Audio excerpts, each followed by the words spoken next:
hari ini kita coba bahas untuk charging ya. Nah, permasalahan di charging ini lumayan banyak. Jadi kebanyakan kasus yang masuk charging mesin, dominasinya LCD charging gitu kan. Kalau di sini mah ganti LCD. Kalau charging memang kebanyakan di counter juga kasus charging dari konektor, dari misalkan ada yang fake charging seperti tadi, kan? Ada yang tidak bisa ngecas sama sekali. Nah, sekarang kita coba kenali karakter atau pola dari charging ya. Dan itu kalau misalnya kita perhatikan sama, mau handphone apapun itu sama, cuman nanti yang membedakannya konektornya ada yang 5 kaki, ada yang 7, terus IC-nya ada yang menggunakan IC charging saja, ada yang sudah gabung dengan IC lampu, IC charging, IC lampu. Itu kita kenal dengan istilah PMI, kan? Ada yang BECI, ada yang SMB. Nah, ini ada satu lagi tipe yang untuk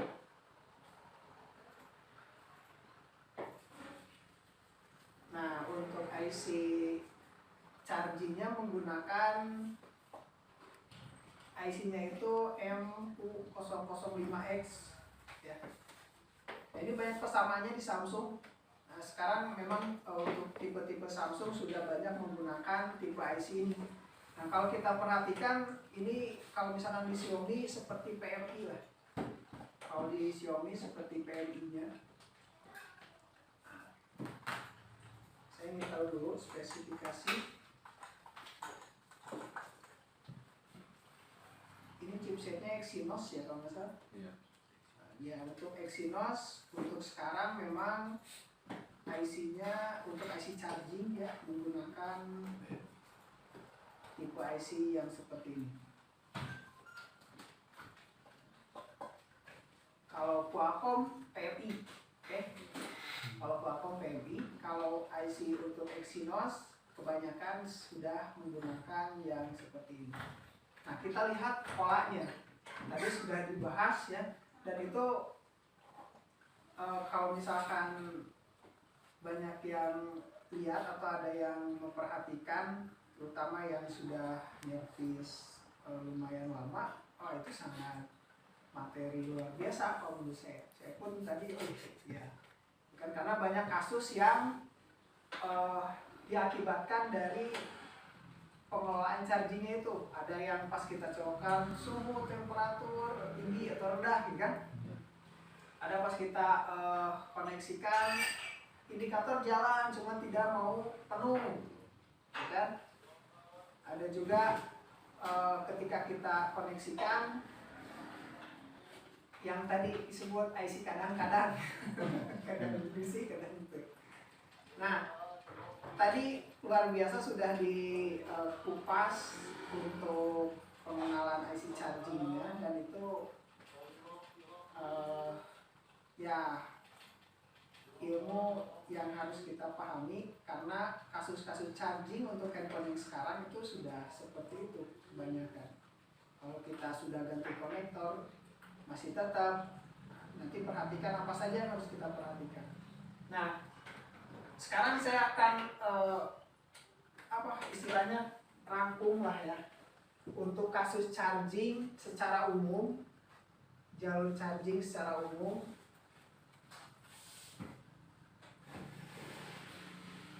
Nanti kita lihat persamaan, akan ada persamaan ya. Jadi pas ada kasus charging terus nggak ada skematik, nggak usah bingung. Kalau kita sudah belajar polanya, nggak usah pakai skematik.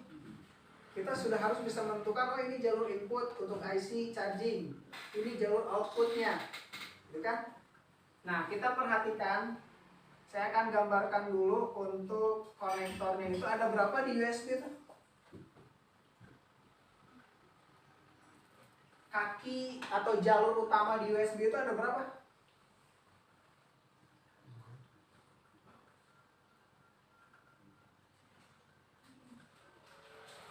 Utamanya kan ada 5 ya. Ada yang dinamakan dengan VBus. Ya. USB itu apa USB? USB Universal Serial Bus. Betul kan?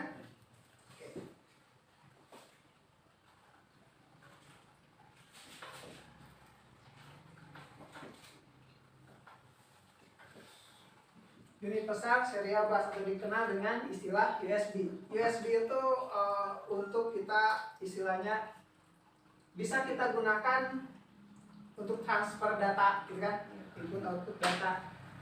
Nah, nanti di USB itu akan ada 5 jalur utama. Walaupun nanti pas di kenyataannya ada konektornya, ada yang 5, ada yang 7, ada yang banyak, gitu kan? Intinya nanti ada 5, ada dinamakan dengan VBus, ada di sini data negatifnya atau data min. Di sini jalur data plus, di sini ada ID, di sini ada ground.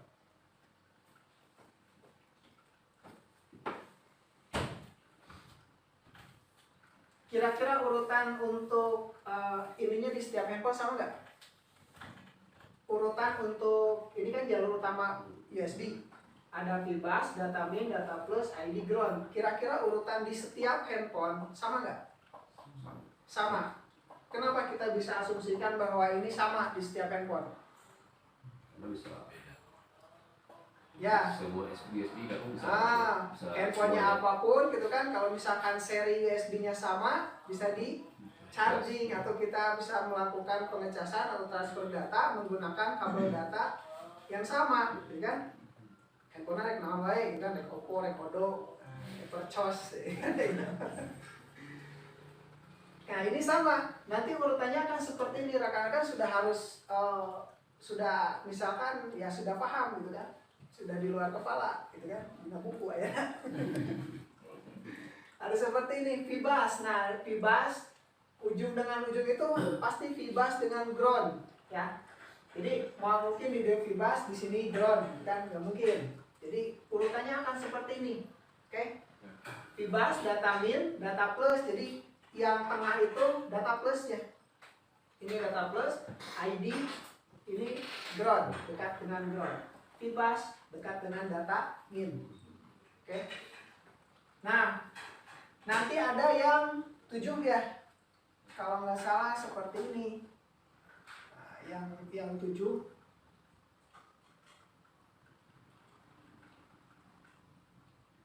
untuk yang itu yang ada kasusnya, oke? 1, 2, 3, 4, 5. Nah di sini ada 1, nah, di sini ada 1, oke kan? Jadi 7. Nah kalau 7 seperti ini nanti jalur ini untuk apa? Nah yang ini yang dekat ground ini dia nyambung. Jadi groundnya 2. Kalau ground 2 otomatis nanti jalur tegangannya pun biasanya ada 2. Nah, ini biasanya masuk ke sebuah IC regulator ya, IC regulator. Ini port in-nya, ini out, ground, di sini enable. Ini biasanya nyambung ke VBus ya. Kalau untuk di handphone Samsung nanti kita lihat. Nah kalau ini nanti masuknya ke IC charging.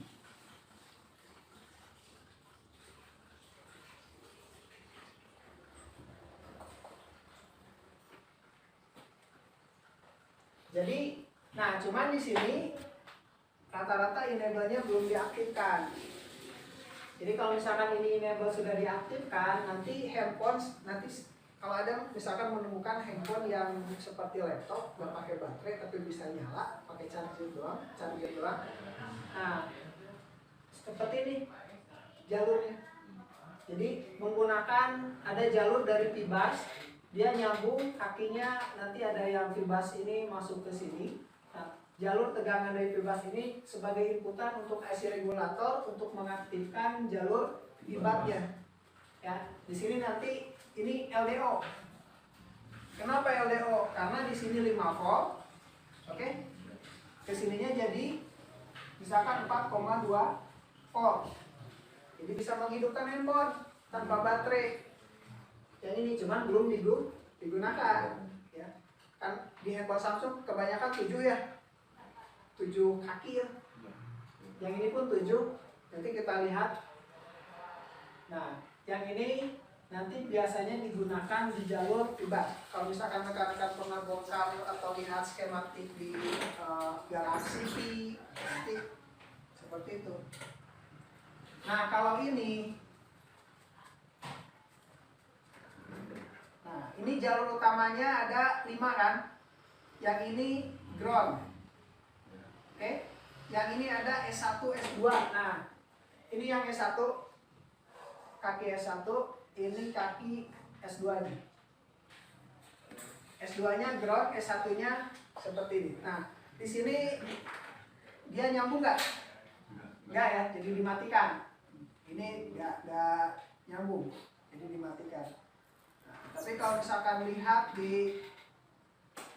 lihat di J1S lah, handphone yang belum terlalu jadul. Nanti kita bisa terapkan ke pola yang lainnya.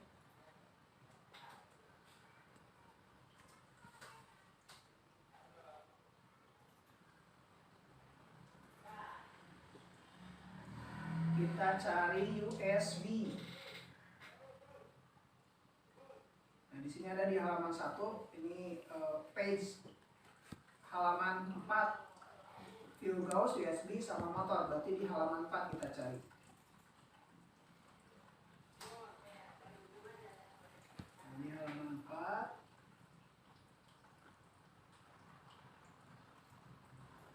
Kita ketikkan USB, fibas.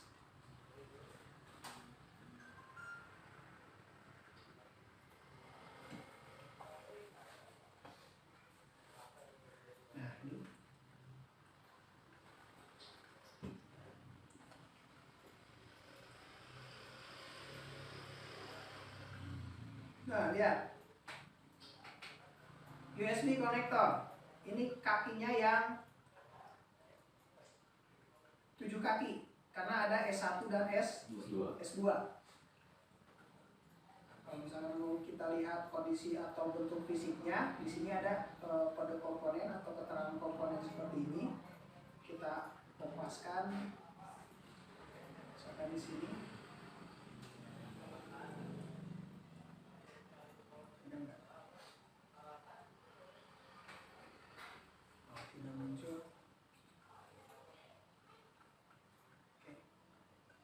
Ini adalah konektor USB yang 7 kaki ya. Nah, kita lihat. Nah, ini S1 ya. S1 itu yang sebelah fibas yang atas, oke. S1 ya masuk ke sebuah IC regulator.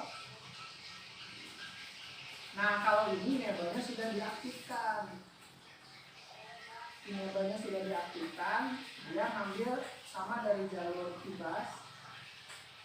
Sudah diaktifkan, cuma tegangannya nanti di sini diturunkan ya. Tegangannya diturunkan sudah 5 volt, jadi tidak sama dengan volt pin-nya. Diturunkan sebagian. Di sini sekitar 2,5 tegangannya. Untuk enable, untuk mengaktifkan ini. Nah, makanya pas kita koneksikan handphone USB ke handphone tanpa baterai, ayo tuh ya. Tapi nggak mau nyala. IC-nya bukan nggak mau nyala, nggak mau masuk menu, oke? Kenapa? Karena si IC tidak mendeteksi adanya baterai. Cuman ini bisa digunakan untuk menghidupkan ya. Jadi colokan USB, dia langsung logo mati lagi. Ya. Nah ini alasannya kenapa handphone tanpa baterai kita colokan USB nanti muncul logo ya. Karena jalur yang ini yang S1. Nah kalau ini diaktifkan, kalau di Galaxy Key emailnya dari aktifkan, jadi ini nggak berfungsi. Seperti halnya sama dengan yang Note 7 Pro. Nah ini tidak diaktifkan, jadi tidak berfungsi. Nah sekarang kita konsen ke konektor yang 5 jalur ini ya. Jadi nanti jangan bingung kalau misalkan ada konektornya yang 5, yang 7 sama, jalur utamanya hanya ada 5. Oke. Di bus, data min, data plus, ID sama ground. Nah, sekarang kita lihat karakter di jalur P-bus. Jalur P-bus ini fault bus, jadi jalur tegangan sebagai syarat tegangan untuk jalur P-busnya.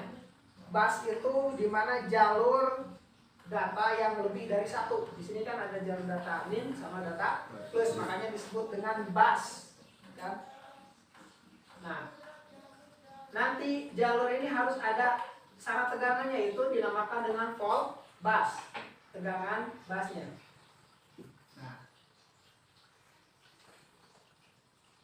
biasanya akan ada seperti ini.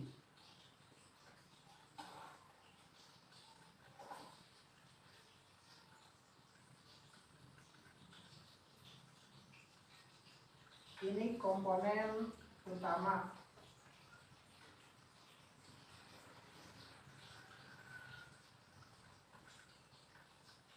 Di P-bus.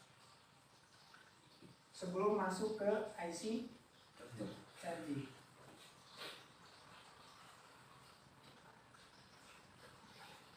Mau handphone apapun pasti rangkaiannya seperti ini.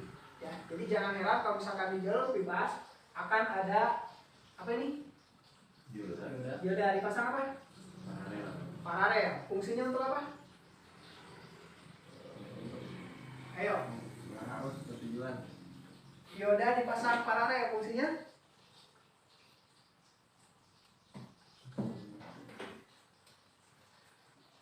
Dioda dipasang paralel.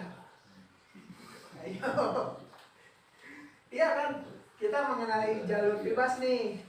Jalur P-bus itu selalu seperti ini rata-rata ya, di handphone apapun. Jadi nggak usah pakai skematik, kita sudah bisa. Di jalur P-bus selalu ada, pasti ada dioda paralel, ada kapasitor paralel, terus ada juga dioda sama dioda paralel seperti ini. Nah ini ada 2 dioda. Nah kalau dioda paralel fungsinya untuk apa? Ayo kita kenali dulu sambil mengulang materi yang kemarin ya. Karena mau kerangkaian apapun, kalau misalkan kita nggak paham di materi basic yang dasar ya, fungsi kapasitor, fungsi dioda, ya bingung mungkin. Terus kalau kita sudah paham seperti ini, mau ada ini atau tidak ada ini, kita tahu fungsi dan resikonya. Itu. Ayo ini dioda. Hah? Penyara arus itu kalau dipasang apa? Seri. Kalau dipasang paralel? Blokir. Blokir apa? Blokir arus. Blokir arus. Di sini fungsinya sebagai protek atau pengaman. Pengaman dari apa di sini? Mengamankan apa kira-kira?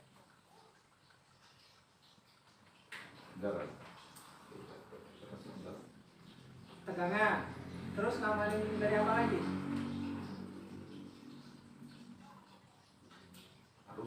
Arus, betul. Di sini protek untuk tegangan dan arus. Kenapa di sini harus diprotek? Ini biasanya dioda Zener kalau misalkan kita lihat ada kodenya ZB.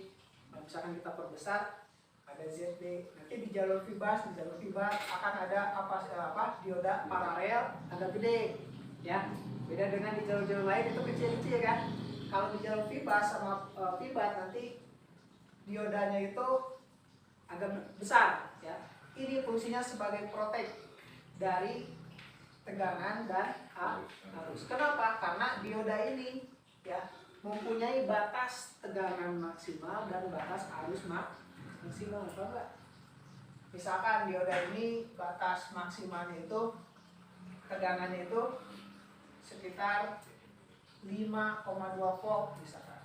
Batas arusnya misalkan 1 ampere. Kan gitu, ya, dioda.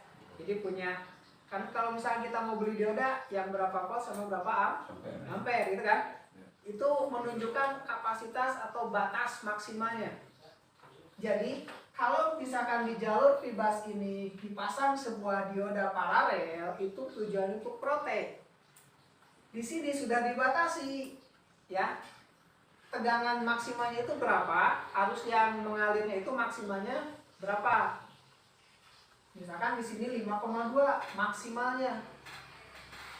Dipasanglah dioda yang kapasitasnya 5 volt, misalkan 5,2 volt sama ampernya misalkan 1 ampere. Ya.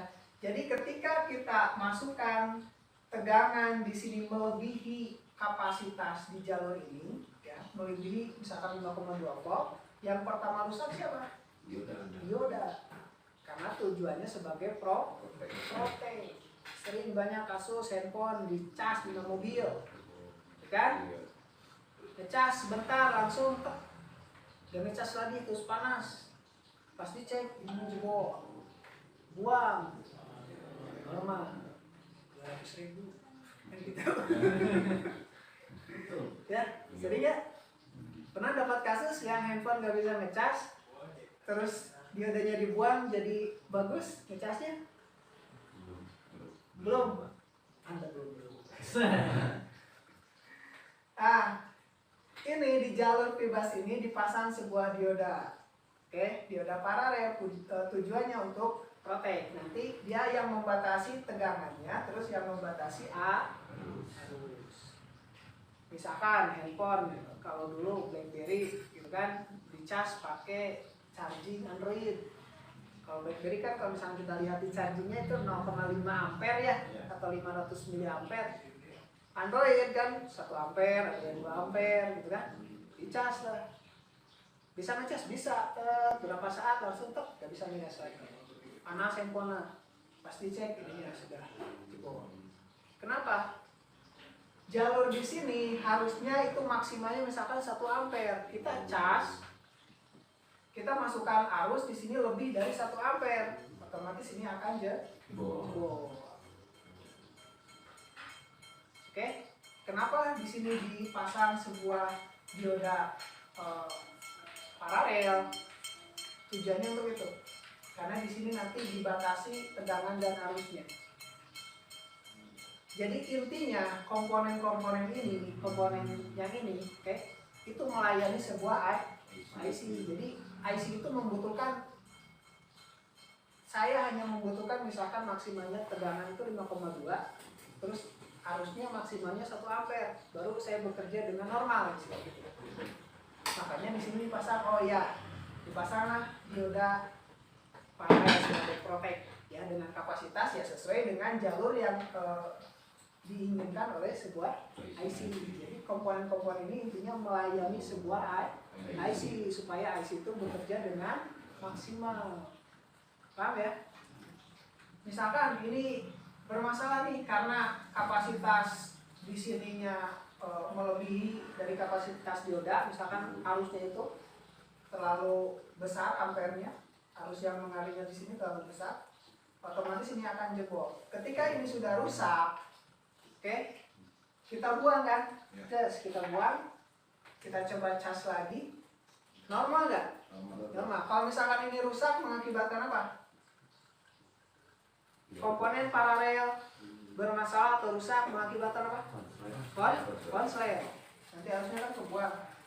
Kita cabut ininya, normal lagi karena jalur ini sudah tidak konslet. Wajib dipasang lagi nggak? Wajib. Kenapa? Sebagai protek lagi. Ya, sebagai protek. Selama tegangan inputnya bagus, nggak masalah ini nggak dipasang juga. Paham ya? Tapi ketika ada kejadian serupa seperti tadi kita ngecas di mobil misalkan, mobilnya keparalnya, terus di starter kan itu ada lonjakan. Iya. Ya, pas kita starter itu biasanya kalau misalkan kita lagi nyetel musik gitu kan, kita biasanya gitu kan, itu ada lonjakan arus. Nah, ketika ada lonjakan arus, di sini kita tidak pasang sebuah protektor ya dioda paralel, maka dia nggak langsung nyasar ke IC. Makanya nanti kalau misalkan dapat permasalahan yang bermasalah, jangan dibuang begitu saja, tapi nanti ganti lagi. Oke, ganti lagi dengan nilai yang sama. Tidak diganti nggak masalah, tidak masalah selama inputnya bagus. Ini kan bekerja apabila ada inputnya yang bermasalah gitu kan, tegangan atau arus yang berlebih, baru ini bekerja. Selama di sini inputannya bagus, ya belum bekerja. Oke, jadi kita paham ya kenapa di sini dipasang sebuah dioda paralel. Oke, karena sebagai protek. Logikanya gini aja, orang yang bikin handphone itu lebih pintar dari yang memperbaiki, gitu kan? Pintar mana anu yang handphone yang teknisina, gitu kan? Kira-kira pintar mana? Hah? Yang bikin ya, yang bikin. Tapi kalau misalkan di sini bisa pakai 2 ampere, kenapa pakai yang 1 ampere sama yang bikinnya, kan gitu? Nah, karena mereka sudah memprediksikan kalau misalkan saya menggunakan yang 1 ampere di sini, ketahanan IC ini berapa lama, gitu. Kalau misalkan saya gunakan yang 2 ampere di sini, ketahanan IC-nya berapa lama, kan gitu. Ya, pasti motor ya. Di motor sama orang Indonesia diorek lagi, misalkan Suprapit berapa cc itu 110 ya, misalkan di otak-atik bisa jadi 150 misalkannya. Nah pertanyaannya, apakah dari yang bikinnya nggak bisa seperti itu? Bisa, sangat bisa sekali. Di 200 kan bisa. Cuma masalahnya apa? Ketahanan misalkan perangkat yang mereka buat itu akan bertahan berapa tahun, itu sudah diprediksi. Nah, kita mah sebagai pengguna yang penting gancang. Kan gitu? Nah itu.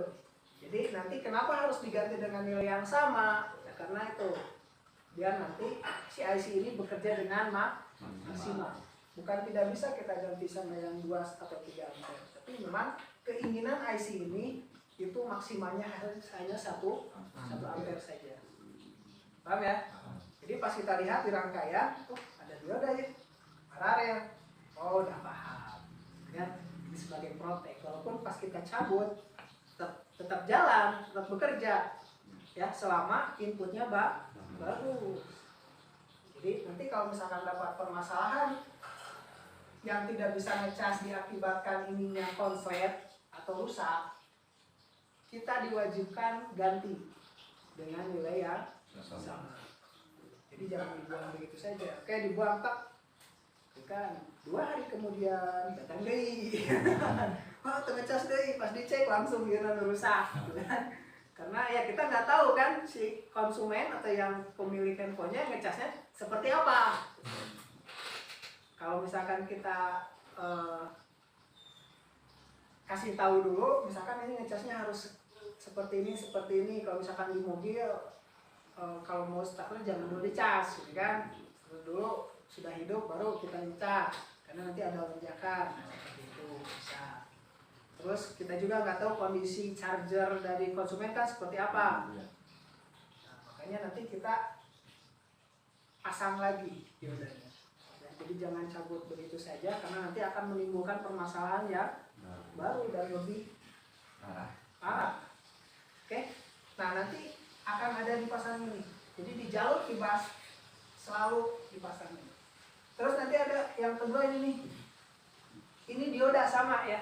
Cuman nanti kalau di skema ada yang ya kayak bolak-balik seperti ini.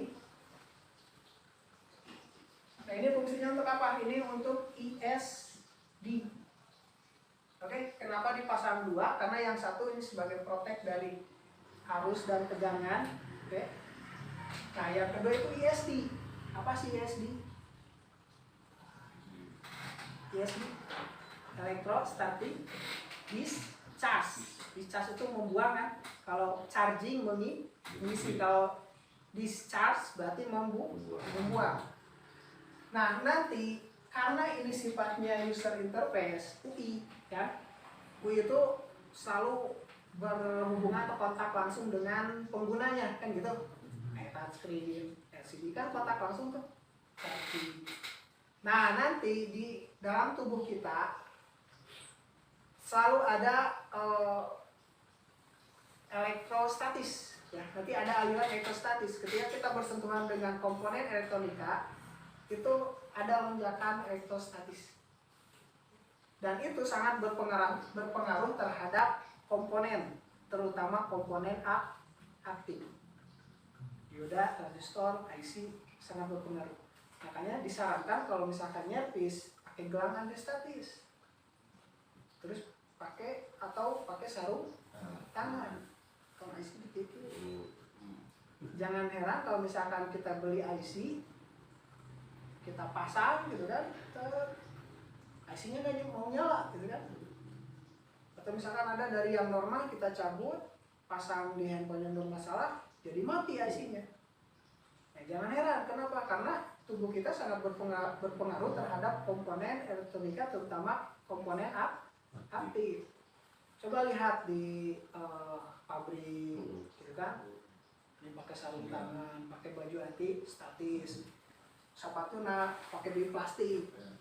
Iya, pernah dulu sama Pak Denny ini ke Axio gitu kan. Kita pas mau bongkar laptop itu nggak bisa langsung ininya pakai gelang antistatis. Terus bajunya sama pakai jas antistatis. Sepatu kita masukin dulu, nanti masuk kayak gitu plastik.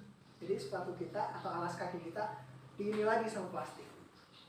Karena sangat berpengaruhnya elektrostatis ini terhadap komponen elektronika. Nah ini alasan kenapa di jalur-jalur untuk UI khususnya akan dipasang sebuah dioda ISD yang ini, ya. Itu kan lambangnya juga beda tuh dengan yang tadi. Nah ini ZD, zener dioda, nah, kayak gini. Ini untuk membatasi arus dan tegangan. Nah kalau ini untuk statisnya, antistatis. Ini di jalur, setiap jalur UI biasanya dipasang ya. Baik itu di jalur ininya, datanya maupun di jalur fibasnya. Nanti dipasang seperti ini. Itu tujuannya. Karena ini sangat berpengaruh ya. Nah kalau misalnya kita baca-baca di ini, pengaruh elektrostatis ini, ya, listrik statis itu terhadap komponen atau perangkat elektronika, kalau misalkan di pabrik-pabrik besar, itu kerugiannya bisa mencapai 3,2% lebih kerugian. Nah, kalau untuk ini pabrik besar kan lumayan 3,2% berapa jutaan gitu kan. Makanya kenapa di pabrik-pabrik elektronika itu selalu menggunakan gelang antistatis atau pakai sarung tangan, bajunya pun statis. Nah di handphone pun nanti sama, ya, dipasang sebuah protektor dari listrik statis. Kalau ini kita istilahkan pengaman dari elektro atau listrik dinamisnya, ya kan, listrik yang bergerak. Nah ini pengaman dari elektrostatisnya atau listrik yang diam, itu statis itu. Oke. Nah, ini kalau misalkan bermasalah sama imbasnya di sini akan menjadi konslet. Jalur ini akan jadi konslet. Oke. Jadi nanti jangan bingung lagi kenapa di sini dipasang ada dioda protek seperti ini, terus ada dioda ISD, itu masuk supaya perangkatnya itu awet lah. Ya. Kayak kalau misalkan di gedung tinggi ada anti petir, itu. Ini pun sama buat anti petirnya lah di handphone. Nanti lihat aja kalau misalkan di jalur LCD, touchscreen, ada ini nggak? Ada ya?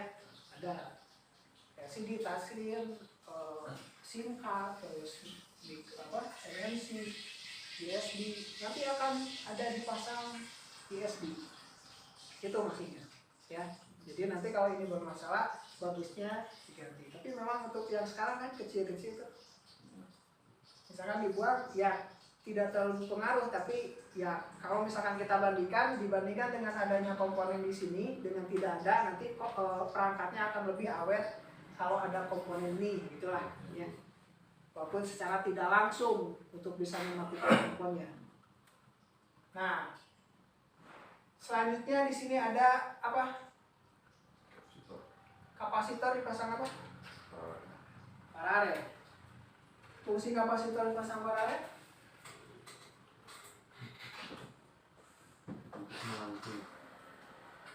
Ayo. Kapasitor paralel fungsinya?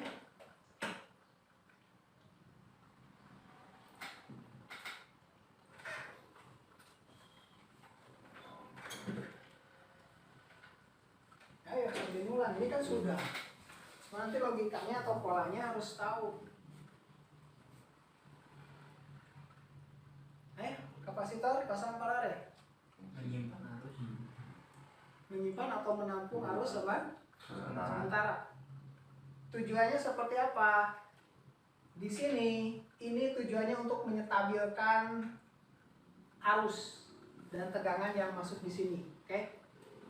Jadi ketika dari sumbernya ada drop, tegangannya ripple naik turun kayak yang tadi dijelaskan, diakibatkan karena misalkan drawnya kurang nempel bagus. Kalau di sini arusnya tidak stabil, otomatis IC-nya akan cepat rusak. Kalau arusnya tidak stabil, terus juga tidak stabil. Tapi kalau dipasang kapasitor paralel, nanti arusnya itu akan tampung dulu di sini. Ketika ada drop tegangan, nanti di backup kan gitu. Sehingga arus yang masuk ke IC ini akan stabil. Jadi hati-hati juga kalau misalkan kapasitor ini bermasalah, kan prosesnya itu kita cabut. Selama sumbernya stabil, aman, tidak ada input. Tapi kalau misalkan dari sumbernya ada drop atau ripple tegangan, gitu kan, naik turun seperti itu, nanti yang kena imbasnya adalah IC, cepat panas, cepat rusak. Jadi intinya komponen ini melayani sebuah IC, jadi wajib diganti dengan nilai yang sama. Kalau untuk kapasitor, kalau misalkan kita nggak tahu nilainya ini berapa mikrofarad atau nanofarad, minimal kita ganti dengan bentuknya yang sama dari rangkaian lain, paham ya? Jadi ini jangan sembarangan dibuang begitu saja, nanti kita lebih baik diganti. Nah, ini kalau misalkan pas kita buang, itu kan beberapa bulan baru balik lagi, gitu kan? Pas dicek, oh ini rusak. Kalau misalkan pas 1 atau 2 hari sudah balik lagi, gitu kan? Kan biasanya kita kasih garansi tuh minimal 3 hari ya. Nah, biasanya 3 hari garansinya, atau ya kalau misalkan seperti itu kan kita kerjanya double ya, jadi nanti ganti lagi. Nah ini karakternya akan seperti ini, ada dipasang sebuah dioda paralel, kapasitornya paralel, itu tujuannya untuk menyetabilkan arus yang masuk ke sini ya. Kalau ini sebagai pengaman, ini pengaman, ini untuk menyetabilkan arus. Nah kalau di rangkaian yang ini ada dipasang sebuah apa, militan atau induktor, dipasang seri ya. Nah ini sama tujuannya untuk menyetabilkan arus sebagai filtering ya. Ada juga yang di sini itu dipasang, ada lilitan, ada resistor, nanti fungsinya sebagai sikring. Jadi kalau misalkan ada arus berlebih lewat di jalur ini, kalau misalkan ini sudah tidak bisa bekerja atau ini tidak ada, dan ini akan bekerja langsung putus. Biasanya di sini ada yang dipasangnya resistor, ada juga yang tidak. Ini karakter dari input dari IBAS atau IC charging. Ya. Nah permasalahan di sini banyak ya. Yang pertama, fibas ini tidak bisa masuk ke IC ini. Yang pertama bisa diakibatkan dari putus jalur. Kalau putus jalur, kita konsentrasi komponen yang dipasang apa? Seri. Bisa dari ininya atau misalkan dari konektornya yang tidak pas atau konektornya itu sendiri yang sudah korosi dan lain sebagainya, ya kan? Ini dan ini. Tapi kalau misalkan tegangan di sini tidak hadir karena terjadinya konslet, maka kita konsentrasi di komponen yang dipasang secara paralel. Oke. Cara mengetahuinya seperti apa? Apakah di sini putus jalur atau di sini konslet? Seperti apa? Cara mengetahuinya? Ya, dicek pakai ampometer. Nah, kita ngecek di sini, kita sarankan dulu pakai pengukuran pasif dulu, oke? Dikali 1, pakai ampometer analog dikali 1 atau kali 10 boleh. Ukur di sini ada nggak nilai hambatan? Kalau di sini ada nilai hambatan, berarti jalurnya nyambung. Kita menguji komponen yang dipasang seri. Nanti kita balikan. Oke, probe hitam di fibas, probe merahnya di ground, ya. Nah, nanti kalau misalkan jalur ini tidak ada komponen yang konslet, itu jalurnya akan diam. Itu menunjukkan tidak ada konslet. Nah, jadi ketahuan dari pengukuran itu juga. Cek normal ya. Kalau ada naik terus diam, wah berarti ada komponen yang bocor atau short. Tuh. Nah, ini kita pelajari polanya seperti ini. Mau handphone apapun, nanti bisa dibuktikan akan ada dioda, kapasitor, seperti ini. Dioda, kapasitor, yang utamanya. Ya, jadi tanpa skematik, rekan-rekan harus sudah bisa tahu komponen utamanya. Nah, sekarang kita masuk ke IC charging. IC chargingnya ini ada yang BQ kodenya, ya kan? Ada yang SMB, ada yang PMI, ada juga yang ini IF, gitu kan? PM, IC kan gitu.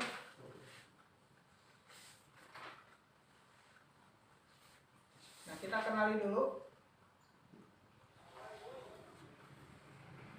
Nah, mau tipe atau jenis apapun, nanti intinya sama ya. Intinya sama. Dari sini outputnya akan seperti ini. Nah, karakternya itu ada sebuah lilitan dipasang seri di output.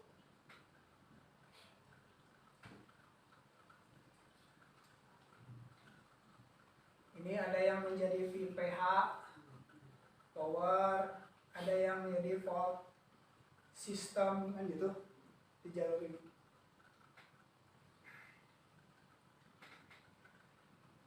Nah, di saat ini ngecas, alurnya itu seperti ini.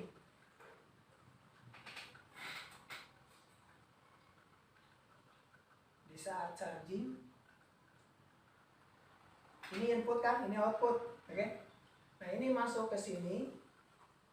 Nah, nanti masuk ke feedback.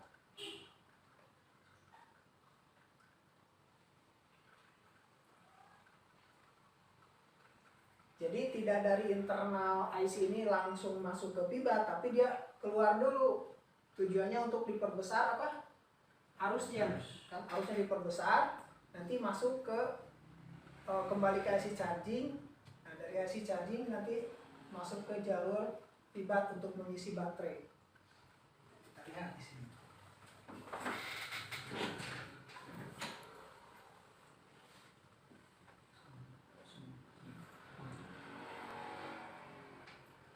Nah, ini yang tadi ya.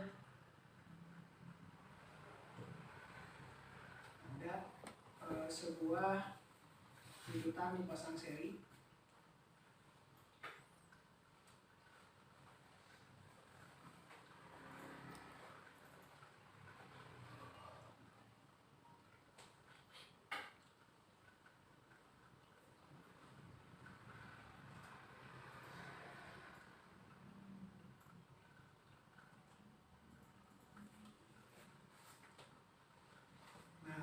masuk ke sini.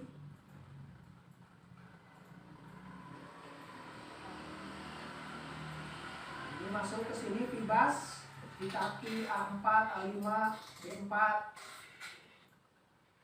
Sudah paham ini? Letak kakinya. Ini ada GND in, ini ground in. Jadi ground buat ininya, buat fibasnya. Tuh lihat, dia nyambung ke ground. Nah, nanti ini outputnya. Ini output tuh. Di jalur fibat nanti akan sama dipasang sebuah dioda. Seperti ini ada dua. Ini untuk protect dari listrik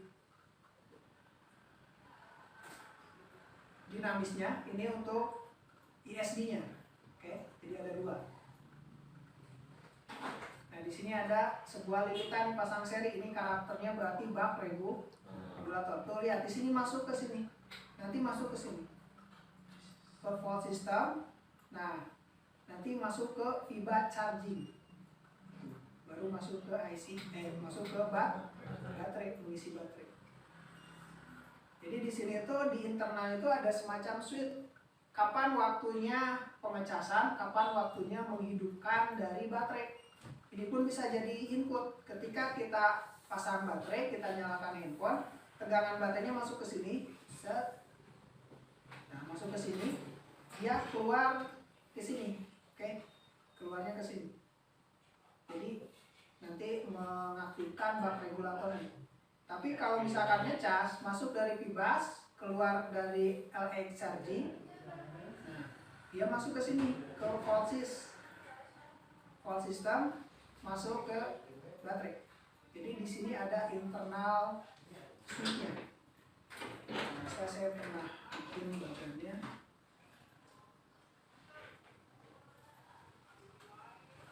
Nah, yang ini yang kemarin.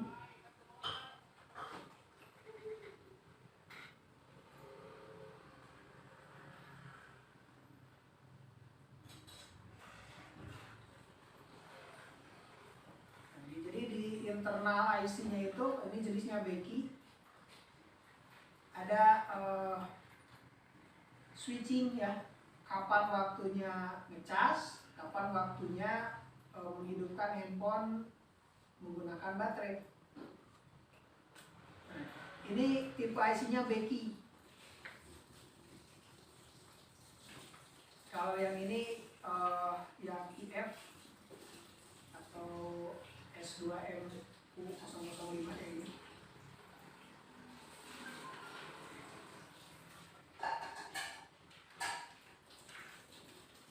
Nah, perbedaannya kalau misalkan IC yang ini, view Gauss-nya itu sudah di internal IC. Ya, kalau yang tadi, yang ini dia masih terpisah. Ini view Gauss-nya, ini IC charging. Kalau yang J7 Pro, IC charging dengan view Gauss-nya sudah digabung. Lihat, sudah digabung. Sini ada view Gauss, sensor positif, sensor negatif. Di sini pun ada bat sensor positif, bat sensor negatif. Ini fungsi dari view Gauss-nya. Nah, di sini ini prosesnya. Di sini proses. Ini proses.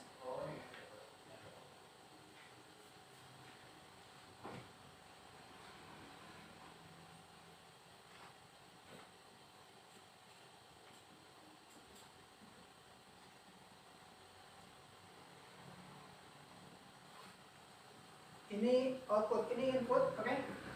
Ini output 4,35 tadi ya, sekitar 4,35. Nah, kebanyakan yang sering bermasalah itu di sini diproses. Nanti kejadiannya ada yang fake charging, terus yang nggak bisa ngecas, terus fake charging, terus muncul apa?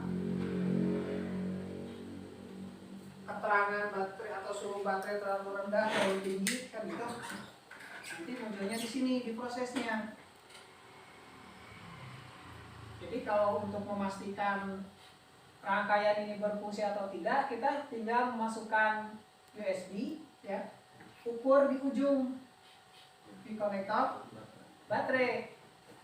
Kalau tegangannya seperti tadi 4,35 itu normal. Nah sekarang kita cek fungsi kontrolnya, gitu kan? Cek jalur BSI tadi ada tegangan nggak? Ada ya 1,8. Nah, berarti dan itu diem tegangannya. Nah itu pun kontrolnya normal. Nah, yang kita curigai kalau misalkan kasusnya fake charging, nah baru kita coba dulu baterainya. Oke, kita coba dulu baterainya. Kalau ada keterangan suhu baterai terlalu tinggi atau terlalu rendah ketika kita coba charging, kita cek di sini ada resistor ini, resistor sensor. Yang ini, kita cek yang ini. Kalau misalkan permasalahannya seperti itu, kemarin saya dapat kasus Lenovo A6000, pas saya charging beberapa saat muncul keterangan suhu baterai terlalu rendah. Pas saya cek, ininya nggak ada, ininya resistornya nggak ada. Nah resistor ini tidak pas saya pasang pakai dengan resistor yang sama ya, alhamdulillah berhasil, tidak muncul lagi seperti itu. Nah ini yang menyebabkan ada keterangan suhu baterai terlalu tinggi, suhu baterai terlalu rendah. Dan yang harus kita cek nilai ininya dulu ya, jangan langsung ganti, cek dulu nilainya sesuai enggak. Misalkan ini kan 200 kilo, kita cek ada nggak 200 kilo. Kalau nilainya sudah bergeser, pas kita cek ini misalkan cuma 100 kilo atau ya di bawahnya, di bawah 200 kilo, berarti oh ini sudah error. Oke, nilai resistor ini sudah tidak sesuai lagi, makanya nanti laporannya itu error, kan gitu. Kalau nilai resistornya ini masih bagus, otomatis ini masih bekerja optimal, masih bisa bekerja dengan normal. Jadi munculnya ada keterangan suhu baterai terlalu rendah atau terlalu tinggi, itu intinya resistor ini melaporkan atau mendeteksi ada kejanggalan ya, di proses ini yang terjadi di IC chargingnya ya. Bisa jadi yang melaporkannya error, resistor ini laporannya benar gitu kan, error ya.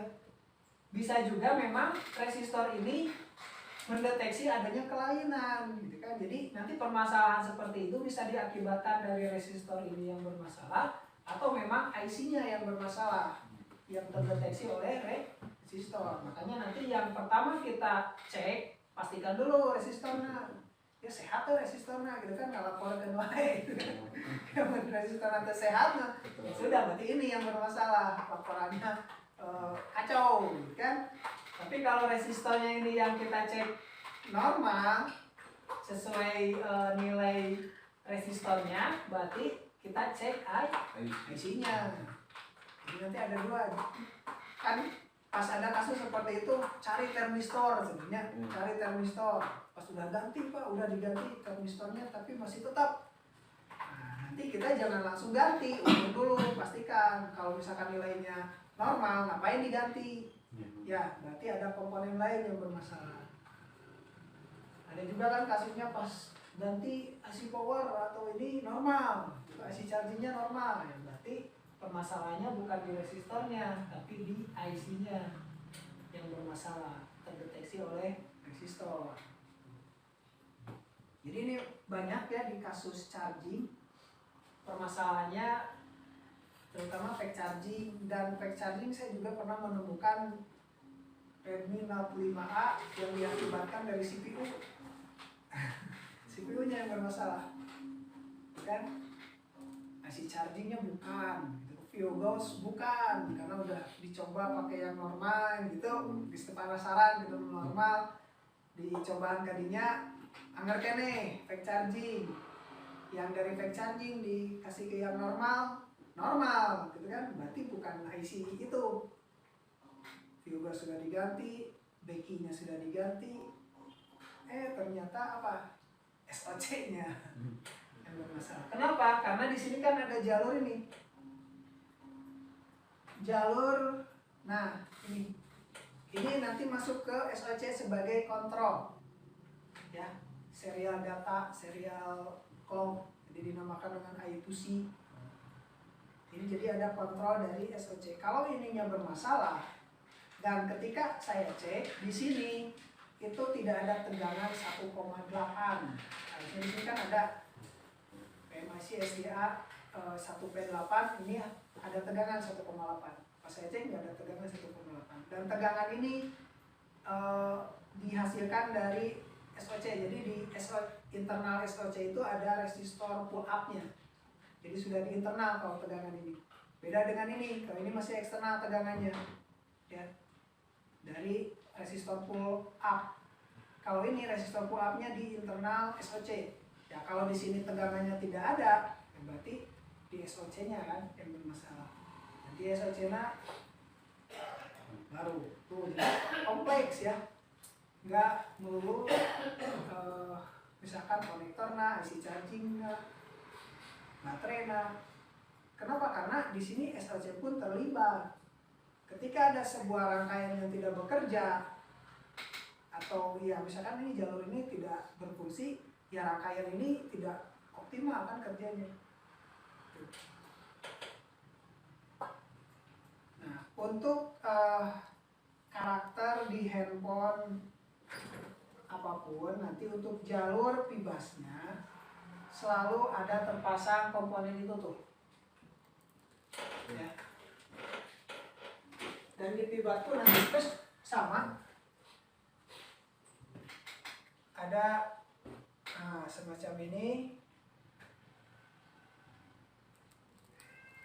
Ada semacam ini. Ini sama sebagai protek. Kalau misalkan kita kasih tegangan nih dari power supply kalau lebih, misalkan kasih 9 volt misalkan. Nah, nanti komponen yang pertama kali bermasalah ini, pertama kali rusak, ini langsung jebol. Ya. Atau misalkan polaritasnya terbalik. Nah, ini, hati-hati. Nah, ini alurnya akan seperti ini. Untuk di charging, jadi untuk permasalahan charging, pengukuran yang lebih efektif itu seperti tadi ya, yang terjelaskan sama Abah. Masukkan USB, ukur di sini ya. Kalau di sini sudah ada 4,35 volt, tegangannya sudah bagus. Nanti kita tinggal ngecek fungsi kontrolnya atau fungsi digitalnya. Caranya nanti cek di sini di BSI. Ini ada sekitar 1,8, kalau dulu 2,8 sampai 1,8, kalau sekarang rata-rata 1,8 volt. Cek di sini tegangannya bagus, normal. Ya sudah, kita nanti curigai dulu baterainya. Bisa dari baterai, dah. Yang kedua bisa dari sini kalau fast charging. Karena ini jalur data min data plus nanti masuk juga ke sini kan. Masuk ke sini. Nah, di sebagian handphone ini menjadi indikatornya pengecasan. Ya. Menjadi indikator pengecasan. Pernah nggak rekan-rekan di handphone dulu terutama ngecas tanpa dicolokkan charging gitu kan? Auto charging misalkan, ya tinggal dikonsletkan. Kalau misalkan ini kita konsletkan, indikator chargingnya ada muncul tuh ngecas, padahal kita tidak masukkan charging. Nah, itu berarti jalur ini berpengaruh terhadap proses charging. Ada juga yang berpengaruh itu BSI-nya. Kalau misalkan BSI tidak terdeteksi, ya, baterainya tidak ada, di sini tegangannya tidak keluar 4,35, misalkan 1,8, 2,8. Ketika kita masukkan baterai, ngecas normal, gitu kan? Ketika kita ukur tanpa baterai, di sini tegangannya di bawah ini. Itu jangan heran karena ada sebagian handphone yang membutuhkan jalur BSI-nya itu tersambung. Baru di sini tegangannya keluar 4,35. Nah, cara ngakalinya kayak gimana? Kita ngukurnya seperti ini. Yang ground sama BSI kita sambungkan pakai avometer, yang merahnya di sini. Nah, nanti keluar 4,35. Jadi ngakalinya jalur BSI-nya kita groundkan. Kayak kaos dulu itu yang LG kemarin kan, Iya. ketika BSI-nya tidak kita groundkan, artinya si SOC-nya tidak mendeteksi adanya baterai, gitu kan? Kita pakai power supply, ampernya ada naik tapi tidak mau hidup. Tapi ketika BSI-nya kita groundkan untuk mengakali bahwa ada dipasang baterai, baru kan masuk tuh tes masuk logo. Nah itu. Jadi nanti yang perlu dicek itu juga di sini jalur data min data bus, pastikan ini nyambung, nanti di unsoldering lagi. Karena kelihatan juga di sini udah agak bekas ini ya, kurang rapi lah. Nanti ini bisa dirapiin dulu. Ya. Nah, nanti bisa juga dicoba dari baterainya. Jadi ada beberapa kemungkinan. Yang penting kita paham dulu alurnya seperti ini, rangkaiannya kita nggak usah bingung mau di handphone apapun pasti seperti ini, dari AC charging, dari USB ke AC charging ke baterai, gitu kan? Prosesnya nanti ada di sini. Cuma nanti ada yang Becky, ada yang SMB, ada PMI, ada IFMIC, nah, yang itu ini sama saja, nggak usah bingung. Nanti prosesnya akan seperti ini. Cuma kalau ini digabung dengan IC lampu, ini digabung dengan fuel gauge, terus USB ya Bang. Ya, USB manajemennya di situ. USB Nah, HS. ya. USB akseleratornya Ya, lah ya. HWA-nya. Sini. Nah, kalau ini IC charging saja. Nah, Becky itu nanti IC-nya yang KFN kan gitu jenisnya. Kalau yang Becky nanti IC-nya jenisnya KFN. Kaki IC-nya di pinggir tuh, di tengahnya ada ground. Kalau ini BGA. Nah, itu bedanya. Ya. Jadi ini untuk charging prosesnya seperti ini. Nanti untuk analisisnya kita pastikan dulu di output. Oke, kalau misalkan output tidak hadir, baru kita mundur, ngecek input, terus ngecek proses. Nanti fake charging juga bisa diakibatkan dari sini. Iya, ampernya. Nah, ini ampernya low. Kalau misalkan pakai produk skematik atau USB adapter, ketahuan tuh ampernya kecil. Misalkan kalau yang normal untuk Android minimal 500 kan, 500 mAh. Itu misalkan cuma 10 gitu kan, 20. Ngecas cuma lama. Cek ini. Cek L-nya. Kemudian dapat juga kasusnya di sini. Pas saya tanya, "Kenapa ini?" Awalnya bekas jatuh. Terus pas sekarang dicas jadi indikator ada, cuman lama, malahan jadi habis, jadi habis. Pas saya bongkar, ininya udah lepas duluan. Nah, pasang lagi, normal, ampernya langsung 1 ampere. Jadi ini, ya kalau fake charging, perhatikan ini, perhatikan BSI sama ini. Kang, lengkapi Kang, satu lagi Kang. Vibrasinya tambah OVV Kang. Oh iya. Biar lengkap, tanggung ini. Ya, lengkapin. Vibas. Sebelum masuk ke ini tambahin OVV aja. Sini aja, Pak. Ya. Jadi nanti mau iPhone, mau apa semua sama konsepnya. Over voltage protectionnya.